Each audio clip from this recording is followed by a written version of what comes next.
Olá pessoal, eu sou a Janaína Porto Alegre, sou nutricionista da Probiótica e a gente está estreando o novo quadro Endurance Fit. A cada temporada a gente vai ajudar um atleta a chegar na sua melhor forma no seu objetivo do ano. Confere aí!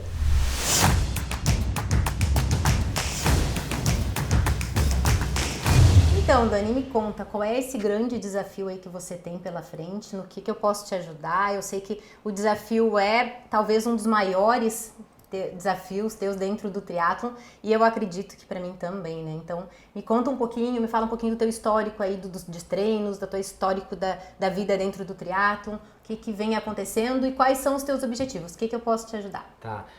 Eu sou triatleta amador, né? Eu já pratico triatlon há mais de 10 anos, eu tenho um histórico de ciclismo, mas o ano passado, em 2017 eu fiz duas grandes provas, para mim foram dois ganhos pessoais bons, né? Foram 2 recordes pessoais. E depois eu acabei tendo uma piora do meu quadro clínico, eu tenho uma hérnia de disco e eu fui operado e tive que ficar pelo menos 6 meses assim, afastado de treinos.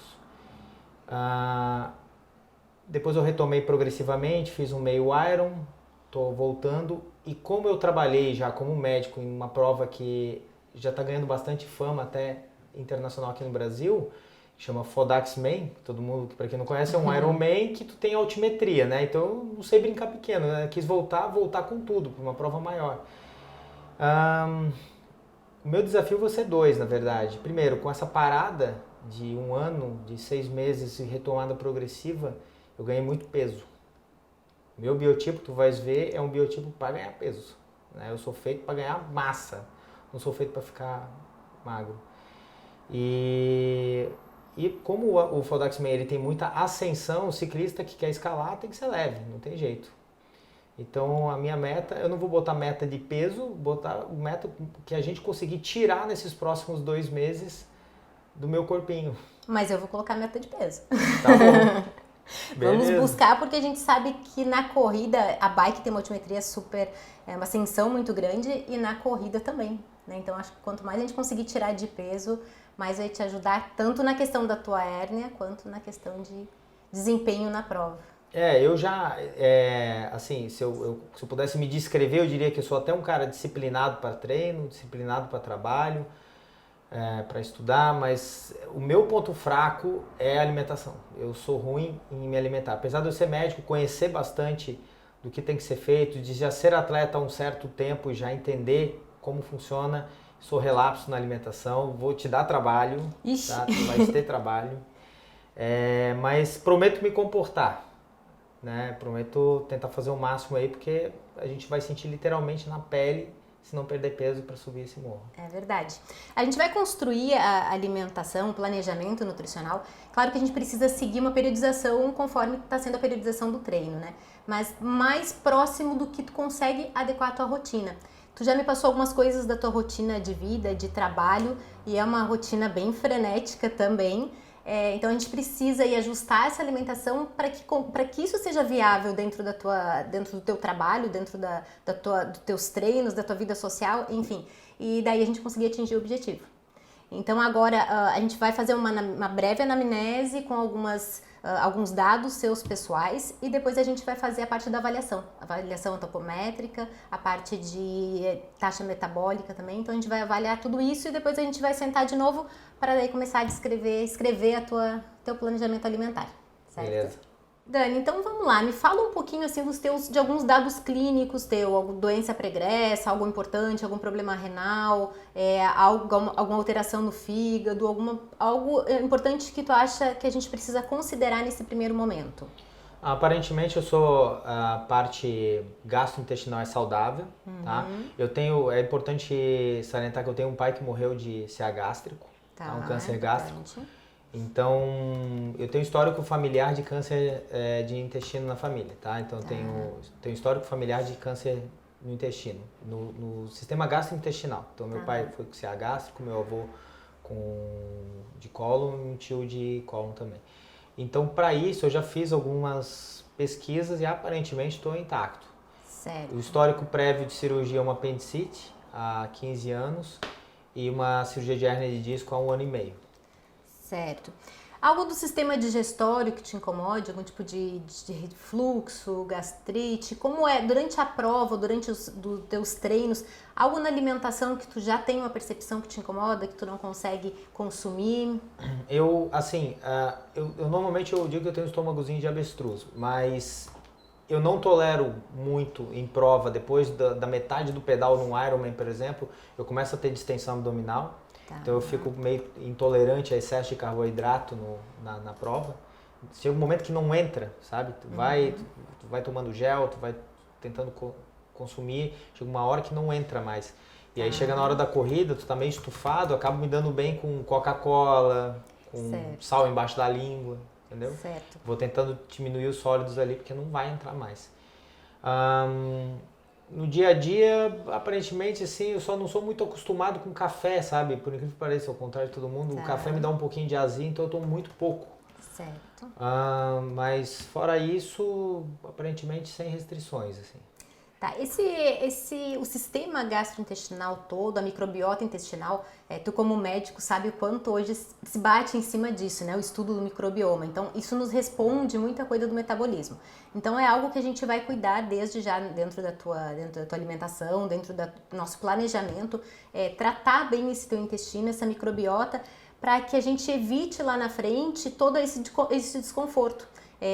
Realmente melhora bastante esse desconforto porque a gente diminui a parte da fermentação, ali diminuindo esses alimentos food maps, a gente consegue diminuir a fermentação e diminuir esse desconforto principalmente lá na prova com o excesso de carboidrato que a gente tem e não tem como a gente fugir muito disso, né? A gente sabe que a gente precisa dessa quantidade de carboidrato na prova. Então é algo que a gente vai tratar desde o início. Como é que é a tua imunidade? A imunidade é outro ponto que a gente precisa se preocupar bastante. A gente está iniciando esse trabalho bem no momento que tu está no volume de treino, né? No pico do volume. Então, como é que está a tua imunidade? Como é que normalmente é essa imunidade? A gente sabe da importância de manter essa integridade, essa imunidade íntegra nesse processo todo. Eu diria que ela é normal. Eu não vou dizer que eu sou um cara que fica gripado fácil, que pega algum processo infeccioso fácil. Porém, eu esqueci de citar no início, eu tenho alguns processos alérgicos. Não alimentar. Tá? Alimentar até então eu não tenho nada que teoricamente seja comprovado que seja alérgico, mas eu tenho assim asma grau 1 crônica. Certo. No início, quando eu comecei a treinar triatlo, eu tinha broncoespasmo quando eu entrava no mar. Aí eu aprendi a lidar com isso. Nossa, que medo! Eu tive broncoespasmo. Atualmente eu até quando eu fico muito tempo em ar-condicionado, por exemplo, eu acabo ficando com rinite, com tosse, com chiado, com tipo de asma mesmo, sabe? Eu tenho uma asminha leve, mas eu não uso nada, tá? Não uso absolutamente nada, assim. Evito até porque pode entrar um pouco você usando diprospan, usando corticoide, usando beta-2 agonista, por exemplo, bomba inalatória, você acaba tendo que justificar o uso. Então, como a minha asma é bem leve, eu prefiro não usar. Certo. Quando eu era criança, eu fazia bastante, fazia nebulização com corticoide, usava bombinha direto. Parei de usar, sabe? Certo. Praticamente, olha, não me lembro a última vez que usei. Que ótimo, muito bom. Bom, outro ponto importante que a gente também gosta sempre de salientar para a gente estar conseguindo organizar desde agora, se for o caso, é o teu sono. Como é que é o teu sono? Como é que é o início desse sono? Tu dorme a noite inteira, acorda descansado? É um sono recuperador? O meu sono eu durmo bem, eu durmo a hora que eu quiser, só que o problema é que eu tenho pouco tempo para dormir. Percebi no que você me passou da sua rotina. Eu gostaria de dormir 8 horas por noite, mas eu não tenho 8 horas toda noite, né? Mas assim, eu não tenho problema para iniciar o sono e normalmente eu durmo relativamente bem, assim, eu vejo pelos aplicativos ali que eu entro em sono profundo relativamente fácil. Eu acordo quando consigo dormir descansado, mas não é toda noite. Por quê? Porque eu faço atualmente 1 ou 2 plantões noturnos por semana. É claro que é um plantão que tu fica praticamente ativo até meia-noite, depois tu fica meio que em sobreaviso. Você fica dentro do hospital, mas não tem volume de madrugada, salvo quando chega um acidentado. Esse plantão ele é mais turbulento quando é nos finais de semana, né, onde tem mais acidente. Durante a semana eu consigo dormir, mas mesmo assim um plantão desse eu durmo 4 horas, 5 horas. Tá. Então assim, segunda-feira à noite, por exemplo, é um dia que eu faço plantão fixo. Então eu começo o dia de manhã, faço o treino, trabalho, faço o treino, trabalho, viro à noite, dia seguinte eu vou até às 8 da noite trabalhando. Então eu ainda tenho que colocar 1 ou 2 treinos no intervalinho, assim, no meio-dia, dar uma corridinha, ou final da tarde. Então eu não estou recuperado, eu sinto que o meu rendimento é mais baixo nesse dia. Ah, mas com certeza. Tanto que nesse dia de terça para quarta eu já durmo bem, eu já durmo umas 8 horas, e aí outro dia o rendimento é outro. Dani, outra coisa que eu queria te perguntar, que eu acho extremamente importante e o atleta normalmente não leva muito em consideração e acaba nem levando isso na importância que a gente dá, realmente dá. Fungos. Você tem algum fungo em unha? A gente sabe que um atleta de endurance normalmente tem a perda de unha, do pé principalmente, né? E você tem perda de unha, percebe esse fungo instalado? Eu tenho. Eu volta e meia estou tratando, tá? Porque eu acredito que seja uma... Meu pai deve ter alguma, né, alguma facilidade ali, mas eu quase nunca uso meia para correr. Então eu faço o Ironman sem meia. Né? Eu boto uma vaselinazinha ali no pé, sinto mais confortável correr sem meia, correr sem nada. Então as unhas vão destruindo, vai facilitando a entradinha. Volta e meia tem tratado isso. E pode ver que ele volta, ele acaba sendo recorrente. Recorrente. Né? Porque o fungo, ele acaba se instalando sistêmico. Então, a gente tem que tratar esse fungo num todo. E a gente trata muito pela microbiota intestinal também. Então, vai ser outra coisa que é importante a gente tratar esse fungo aí, pra gente realmente conseguir eliminar isso do teu organismo. Certo? Outro ponto são as cãibras. Sente cãibra, natação, bike, algum momento tu sente cãibra, ou até mesmo fora de treino, cãibra noturna? Sinto. Assim, não é todo treino, não é toda prova, mas eu já tive 2 provas que eu me lembro bem, assim, ó, o Ironman de 2017, que eu fui bem, mas fiz um pedal mais ou menos do quilômetro 95 ao 120, era cãibra para tudo quanto é lado, Nossa. Quadríceps, adutor, pensa bem. Um pouquinho na panturrilha. Tá. Eu acho que com certeza eu não estava absorvendo alguma coisa ali de eletrólito, porque eu estava com uma distensão gástrica. E corrida, eu já fiz corrida de trail que me travou a panturrilha assim de uma maneira que eu tive que... Parecia que estava viva a panturrilha. Eu olhava assim, parecia que estava tendo ondulações assim visíveis de cãibra. E eventualmente à noite. Mas assim, é mais não ter do que ter, tá? Nos treinos, tudo. Mas tem prova que quando você tá com muita umidade, tá muito quente, obviamente todo mundo vai ter cãibra ali, né? Você vai desidratar mais, vai ter mais distribuidor eletrolítico no meio da prova. Mas eu confesso que volta e meia tem cãibra sim. Certo. Pelo grau de dificuldade da prova e até do Fodaxman e até por ser uma prova bem diferente do que tu está acostumado, acho que é algo que a gente tem que cercar muito nessa questão da câmera para evitar, principalmente em função da altimetria da bike, que vocês vão passar pela nossa linda Serra do Rio do Rastro, mas ela é linda e dolorosa, né? Então ali acredito que muitas vezes acabam subindo um pouco, saindo um pouco, trocando a dinâmica da prova, né, do corpo em cima da bike. Acho bem importante a gente estar pontuando bastante essa questão da cãibra. Algo muscular mais que te chame a atenção? Não, assim, eu tenho minhas lesõezinhas que me acompanham, né? Tem algumas aí, podemos começar a listar, mas vamos parar longe aqui. Não, mas nada fora isso não. Tá. Eu acredito muito no anti-inflamatório natural também. Então a gente vai trabalhar bastante em cima disso. Acho que a gente tem vários fitoterápicos aí já super estudados que têm os seus benefícios. Então acho que a gente puder lançar a mão e usar para tentar te ajudar, a gente vai fazer nesse processo. Dani, então agora a gente vai fazer a avaliação física, tá? Pra gente avaliar como é que tá a tua composição corporal, onde estamos e onde chegaremos, certo? Nesses 2 meses que temos aí. A gente vai fazer a calorimetria também. A calorimetria consegue me dar um dado mais exato da tua taxa metabólica basal. Então, quando a gente tem um curto espaço de tempo, um atleta tão adaptado a esse tipo de treino, é extremamente importante fazer esse tipo de avaliação, que a gente consegue ter mais controle do que está acontecendo dentro da dieta e o que a gente busca.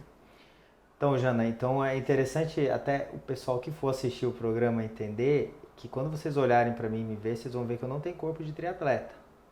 Tá? Eu apesar de adorar o triatlon, pedalo há 25 anos, o meu shape é de é um shape dismórfico, mais voltado para um bodybuilder do que para um triatleta. E eu sempre fui assim, eu sou daqueles caras que se matricula na academia já ganha 2 kg de massa muscular. E eu sempre gostei de malhar, e mesmo treinando para triatlon, tomando puxão de orelha do meu treinador, eu ainda insisto em puxar um ferrinho mais do que deve. Tá? Eu ia contar se tu não contasse, porque tu tá sempre no crossfit, né? Gosto de crossfit, tem muito amigo lá, então assim, acaba concorrendo. Não é, eu estou longe do shape ideal para um triatleta, mesmo amador, né? Então é até contraditório isso que eu estou falando, né? Até porque no consultório, quando eu atendo pacientes que têm dor no joelho, dor no quadril quando correm, então eu mando perder peso. Eu sei que é hipocrisia da minha parte, mas é verdade, né? Então, assim, o meu biotipo, eu vou usar isso como desculpa, né? Já vamos aproveitar e usar como desculpa. O biotipo de mesoendomorfo, ele não é um bom biotipo para ser um triatleta. Quando você olha um triatleta padrão, você vê que é um cara magro, forte e alto. Alto ou mais longilíneo, né? É aquele perfil 1,85 m com 75 quilos. Eu tenho 1,70 m para 82, 83 quilos, 84, 85 quilos, nem sei como é que nós estamos hoje. Então, assim, eu peso 10, 15 quilos acima do segundo dígito da minha altura, né? Então, o ideal eu deveria estar pesando 60 quilos, 62, 65 no máximo. Mas é uma característica genética, é uma característica, assim, e esse perfil a gente não tem como mudar, mas a gente pode melhorar bastante esse perfil. Tentar fazer um milagre aí, acho que ajuda. Isso, né? Que a gente vai ver na avaliação física, então. Não, e a gente tem só 2 meses para a prova, então acho que dá para tirar aí uns 22 quilos até lá, né, Jana? Vamos tentar. Vamos lá, Dani, vamos ver o peso. Posso contar? Pode. Posso chorar? 84, vou te dar 0,05, 84 quilos. Agora vamos ver a altura, vira de costa.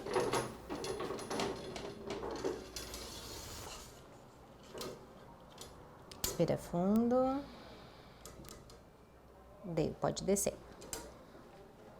Então, Dani, a gente tem 2 formas de avaliação que eu gosto de praticar no consultório. A primeira é bioimpedância ou antropometria, que a gente usa o adipômetro. O que eu opto para o atleta, principalmente no teu nível, e quando a gente fala de endurance? O adipômetro, embora ele seja aí o mais antigo, mais corriqueiro a gente está utilizando, a bioimpedância para o atleta, ela mostra bastante alteração devido à função de hidratação ou hipoidratação.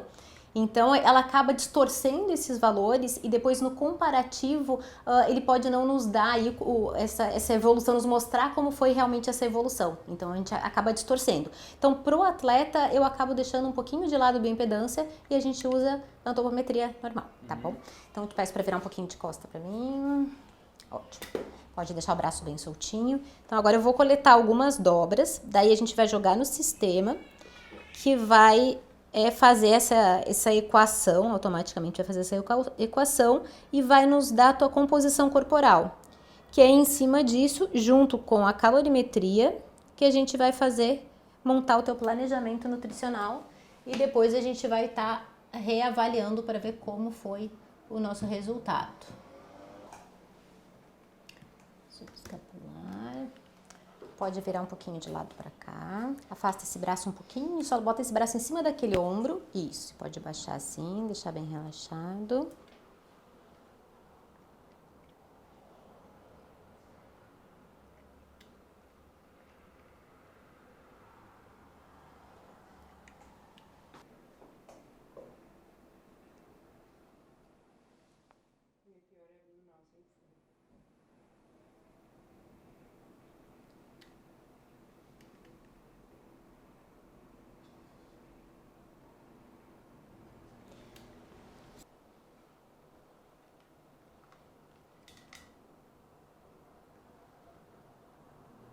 Aqui vai ser difícil, Dani. Aí não tem. É o único lugar, eu acho.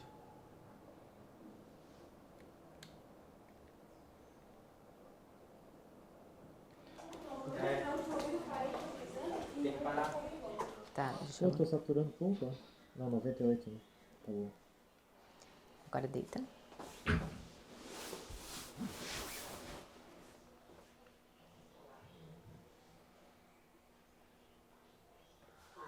Bora. Então vamos. Vamos continuar. Então, Dani, aqui estão os nossos resultados de todas as avaliações que a gente fez. O que nós temos aqui? Avaliação pela antropometria. Aqui me mostra o teu peso, teu percentual de gordura, 20,9%. Isso representa 17,5 quilos de gordura. Massa magra, 66,5 quilos. A minha proposta para ti é tirarmos 5 quilos nesse intervalo de tempo. Nós temos 2 meses. Acho isso possível, bem possível. Principalmente a gente está contando aí que você está no volume de treino agora. Claro que a gente tem que considerar exatamente esse volume que a gente tem que cuidar para te não estar perdendo potência, imunidade, que é muito importante estar te mantendo bem nos treinos. Então a gente vai ter que alinhar muito bem essa periodização nutricional, considerando a periodização de treino, para que a gente atinja esse objetivo da melhor forma, certo? A gente perdendo 5 quilos te levaria a 79 quilos e um percentual de 15%. Certo? Então, isso é o que temos em avaliação física. Agora, falando um pouquinho da tua calorimetria.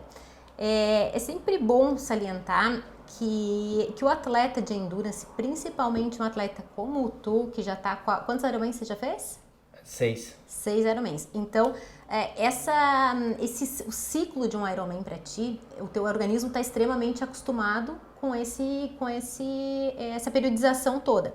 Então, isso leva a maior parte dos organismos a baixar um pouco essa taxa metabólica de repouso.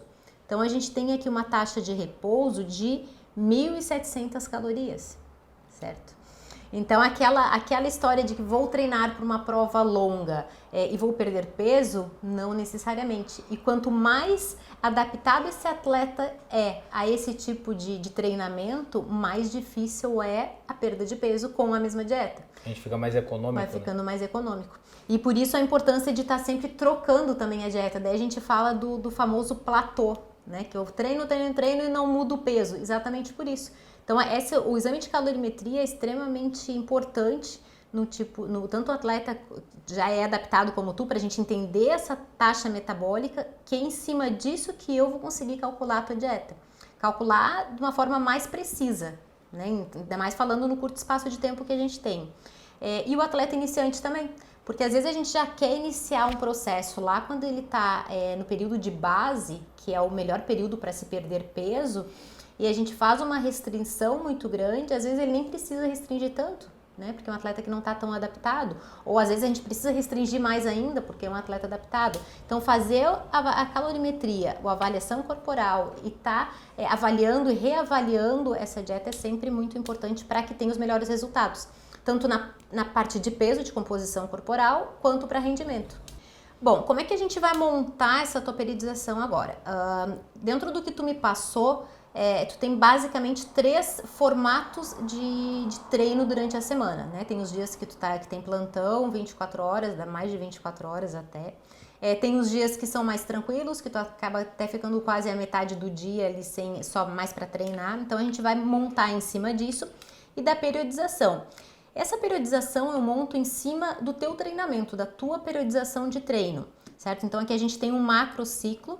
Claro que eu não vou estar trabalhando dentro do teu macro, porque a gente já está aqui nos teus treinos específicos, né? Então lá no teu período de base, a gente já pulou esse período, a gente está aqui bem no específico. Então nós temos aqui 2 meses até a prova, certo? Então agora eu tenho que considerar teus volumes de treinamento, aonde tu tá, como tu tá respondendo aos teus treinamentos nesse momento, como tá a tua imunidade, a gente precisa ajustar intestino e perder peso.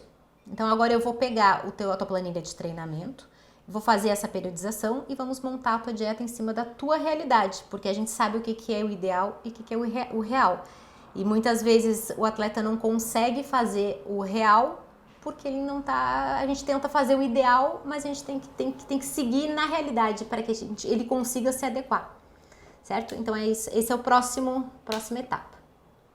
Bom, finalizamos aqui toda a parte de levantamento de dados que eu precisava para estar montando o planejamento nutricional. Então a gente fez antropometria, a gente fez a calorimetria, a anamnese, acho que tem todos os dados que eu preciso aqui para estar montando isso e para estar lançando aí o grande desafio pro Dani nessa próxima etapa. Então, no próximo episódio, eu mostro para vocês como é que ficou a dieta, o que eu pensei, o que eu analisei para estar mostrando para ele a forma que é minha abordagem.